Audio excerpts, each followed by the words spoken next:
Students, welcome back. आज हम start करेंगे एक्सरसाइज 2.4। पिछली एक्सरसाइज में हमने पढ़ा था how to find the log. अब हम पढ़ रहे हैं एंटी लॉग। एंटी लॉग क्या है? बेसिकली अगर हमने किसी वैल्यू के अंदर लॉग ले लिया तो हम उस लॉग को कैसे खत्म कर सकते हैं? Definitely by taking anti log. तो बेसिकली एंटी लॉग क्या है? Opposite of the log. जब आप लॉग खत्म करना चाह रहे हैं किसी टर्म से, वापस क्वेश्चन पे जाना चाह रहे हैं आंसर, जैसे आपने फॉर एग्जाम्पल आपको एक्सरसाइज 2.3 का क्वेश्चन था, आपने लॉग लिया, आपके पास एक आंसर आया। अब आप उस आंसर का अगर एंटी लॉग लेंगे तो आप वापस क्वेश्चन पे चले जाएंगे। क्लियर? तो ये बेसिकली उसका रिवर्स मेथड है। सो अब हम एंटी लॉग ले कैसे सकते हैं? सो बेसिकली हमने अब एंटी लॉग किस तरह से फाइंड करना है? अगेन इसके दो तरीके होते हैं। एंटी लॉग भी हम दो तरीके से फाइंड कर सकते हैं, एक तो with the help of table, second with the help of calculator. तो हमने क्योंकि प्रीवियस भी कैलकुलेटर की हेल्प से किया तो अभी भी हम with the help of calculator he learn करेंगे। तरीका क्या है? पहले हम आंसर में से देखते थे कैरेक्टरिस्टिक क्या है एंड मेंटीसा क्या है। अब क्योंकि लॉग का आंसर तो ये है, सो हम इसमें से देखेंगे कि what is the characteristic. Characteristic is 2 and mantissa क्या है? Mantissa is 0.4324। पहले हमने क्वेश्चन में से, क्योंकि अब ये ऑपोजिट चल रहे हैं, हमने क्वेश्चन में से कैरेक्टरिस्टिक एंड मेंटीसा देख के लिखा। उसके बाद what we will write, antilog of this value जो भी क्वेश्चन में है। सिंपली आप कैलकुलेटर से एंटी लॉग फाइंड करेंगे। अब कैलकुलेटर से एंटी लॉग फाइंड करने का क्या पर्पस है? ये टॉप पे आपको एक बटन नजर आ रहा है शिफ्ट का, शिफ्ट देन लॉग का बटन जो आपने प्रीवियस प्रेस की है, इसको प्रेस करना है। क्वेश्चन क्या है? 2.4324 and right this.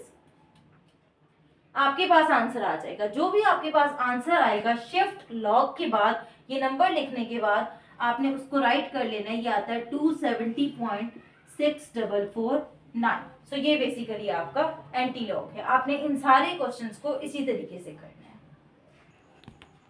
Part number 2 के अंदर हम देखते हैं same characteristic and mantissa question से देख के हमने राइट करना है। कैलकुलेटर पे सेम शिफ्ट लॉग एंड ये नंबर राइट करना है, आपके पास एंटी लॉग आ जाएगा। सेम यहाँ पे भी characteristic, mantissa and anti log आपने फाइंड करना है and anti log of this number calculator से लेना है और कैलकुलेटर आपको ये आंसर देगा। That's it. नाउ हम नेक्स्ट पार्ट की तरफ मूव करते हैं। Part 4 is same characteristic and mantissa question से देख के लिखना है एंड कैलकुलेटर की हेल्प से इसका एंटी लॉग फाइंड कर देना है। यहाँ भी कैरेक्टरिस्टिक 4 है क्योंकि 4 को हम कह सकते हैं 4.000 लाइक दिस। मेंटीसा हो गया 0.0, सो ये आ गया 10,000 इसका एंटी लॉग। सेम यहाँ पे भी कैरेक्टरिस्टिक 0.0038 इज मेंटीसा एंड यहाँ पे आप with the help of calculator इसका एंटी लॉग फाइंड कर लें। सारा मास्क खराब करती है। पार्ट नंबर 7 है। अब नेक्स्ट एक प्रॉब्लम आती है कि जब भी हमारे पास क्वेश्चन आ जाए बार के अंदर, अब एक प्रॉब्लम आ गई है कि हम कैरेक्टरिस्टिक और मेंटीसा तो राइट कर सकते हैं। लाइक यहाँ से कैरेक्टरिस्टिक इज 1 बार, ये मैं लिख सकती हूँ। मेंटीसा वो नजर आ रहा है 0.2429। अब प्रॉब्लम क्या आएगी कि हम कैलकुलेटर में 1 बार को कैसे राइट करें? कैलकुलेटर तो अंडरस्टैंड नहीं कर सकता बार क्या है। सो डेफिनेटली एक बड़ा सा प्रॉब्लम आ गया। इसको अंडरस्टैंड करने के लिए क्या है कि बेसिकली आपने कैलकुलेटर में राइट कैसे करना है। अगर आपके पास 1 बार आ रहा है, 1 बार की जगह आप क्या लिखेंगी? -1 प्लस 0.2429। क्लियर? जब भी कोई क्वेश्चन आ जाए इस फॉर्म का बार वाला जिसमें आपने एंटी लॉग लेना है, जो भी नंबर बार के साथ है उसको माइनस में लिख दें और ये जो नेक्स्ट वैल्यू है वो उसमें ऐड होगी। जब आप कैलकुलेटर में वही सारा प्रोसीजर, जब आप शिफ्ट लॉग करने के बाद ये पूरी टर्म लिखेंगे, मेक श्योर आप ये टर्म ब्रैकेट के अंदर लिखें। मोस्टली कैलकुलेटर्स में ब्रैकेट ऑटोमेटिकली स्टार्ट हो जाती है, लेकिन अगर किसी कैलकुलेटर में स्टार्ट नहीं होती तो आपने ब्रैकेट के अंदर ये पूरी टर्म लिखनी है, अदरवाइज आपका आंसर रॉन्ग भी आ सकता है। सो आपका आंसर आ गया। सॉल्व करने के बाद ये इस फॉर्म में लिखने के बाद एंटी लॉग आप इसी नंबर का लिखेंगे 1 बार 0.2429। आंसर क्या आ जाएगा जो आपका कैलकुलेटर में आया है? 0.1749। क्लियर? आपने सेम इसी मेथड से नेक्स्ट 2 भी करनी है। यहाँ भी यही प्रोसीजर, कैरेक्टरिस्टिक 2 बार,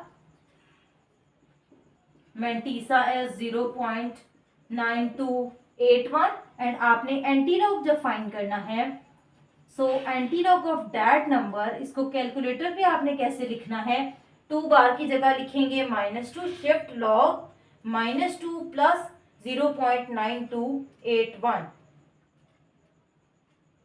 सो आंसर आएगा 0.0847। सेम इसी तरह से अगर हम ये थर्ड वाला करें, characteristic is 3 bar, mantissa will be 0.5219 and हमने एंटीलॉग लेना है, एंटीलॉग ऑफ 3 बार 0.5219। ये बेसिकली हमारे पास क्या आएगा, कैलकुलेटर पे हमने इसको लिखना कैसे है, 3 बार की जगह -3 प्लस 0.5219, सो आंसर आएगा हमारे पास 0.0033। पार्ट नंबर 10, 0 मीन 0 ही, characteristic 0, mantissa is this, antilog of 0 this will be 1। -3, इस -3 को लेके कंफ्यूज नहीं होना। बेसिकली जब हमारे पास नेगेटिव नंबर आता है तो हम उसका लॉग नहीं ले सकते, लेकिन हम उसका एंटी लॉग ले सकते हैं। इस चीज में कंफ्यूज नहीं होना। अगर नेगेटिव नंबर आ जाए तो उसका लॉग पॉसिबल नहीं होता, एंटी लॉग पॉसिबल होता है। इसका एंटी लॉग क्या आएगा, 0.001। सेम नेक्स्ट नंबर, ये तो सिंपल है, कैरेक्टरिस्टिक एंड मेंटीसा राइट करके आप कैलकुलेटर से उसका आंसर फाइंड आउट कर लें। पार्ट नंबर 13, सेम कैरेक्टरिस्टिक आपको गिवन है 2, मेंटीसा आपको सेम गिवन है दैट इज 0.4900 एंड आप antilog with the help of calculator find कर सकते हैं। ये भी इसी तरह से एंड ये भी सेम उसी पैटर्न पे है जिस तरह से आपने बाकी सारे क्वेश्चन किए। सो बेसिकली एंटीलॉग में 2 डिफरेंट तरह के क्वेश्चंस थे, एक तो इस तरह के सिंपल एंड सेकेंडली बार वाले। बस आपको बार वाले क्वेश्चंस में ये क्लियर होना चाहिए कि आपने वो जो बार की टर्म है उसको कैलकुलेटर में लिखना किस तरीके से है। मेक श्योर कि आप करेक्ट वे में लिखेंगे, अदरवाइज आपका आंसर रॉन्ग भी आ सकता है। सो इस तरह से हम एंटीलॉग फाइंड कर सकते हैं किसी भी नंबर का। That's all for today. Next हम एक्सरसाइज स्टार्ट करेंगे 2.5। Thanks for watching.